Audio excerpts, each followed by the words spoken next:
And here's one for you, Swanee. Do you think perhaps it could be Scott Brown, St Johnstone, that Celtic are playing against? Yeah, I know. It's interesting to see Scott being linked with that job, isn't it? And he's obviously doing a fantastic work at Ayr at the moment. And everything you hear and when you're talking to people and you see things and what you're told, he's just taken brilliantly at this management task at Ayr United. He's really done well. He's had a wee spell during last season just to go in and have a wee look at what was needed, and they've started this season absolutely flying. So yeah, I mean, you can fully understand why St Johnstone would like to have a look at Scott Brown. I mean, obviously I'm not part of negotiations at McDiarmid Park, but it would be a rapid appointment, I would have thought. These things do tend to take a bit of time with contracts and things like that. So even if he's the preferred man, you would be slightly surprised. But again, this is football, so never say never, I guess. But yeah, it would certainly add an intriguing layer to it. Whether anybody would want Celtic as their first game right now, the way Celtic are playing, you would imagine any manager would say, "Can we just leave the appointment to Monday?" I'll go back to you Monday with the answer.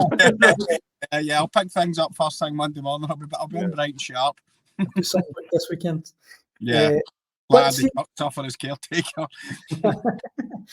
I don't know what you think about it, but with all due respect to St Johnstone, if I was Scott Brown, I'm not sure I'd go to St Johnstone. I know I'm getting off Celtic a wee bit, but that doesn't feel like the right move to me. Listen, I think St Johnstone's a great club.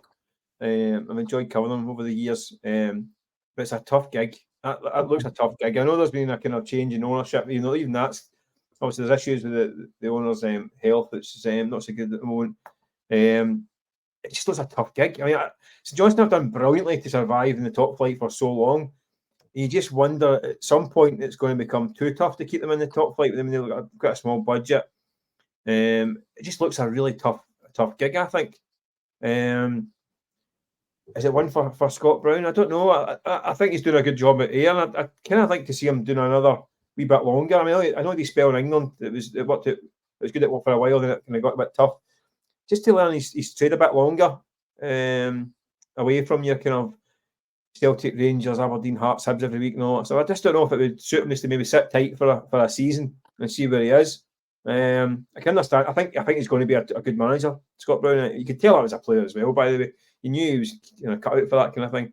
And don't be fooled by when he's a player, he had that kind of slightly kind of madcap kind of streak, and a mischievous streak, and a kind of childish streak. But the reality, he was a bit of a student in the game, especially his last few years.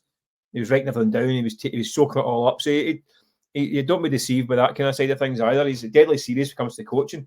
So I can see him being I think he will be a top flight manager at some point. Does he go to St Johnstone? I can understand the attraction. It's a job in the Premiership. But if it was me, I think I'd be sitting tight for another year or so and see what happens then. Because the phone's always going to ring because of who he is. And he keeps doing what he's doing, he will get offers. So I don't know. Yeah, I think I take your point. I think it'll be a risky one. I can understand why St Johnstone would be interested, but is it a risk for the man himself? I don't know.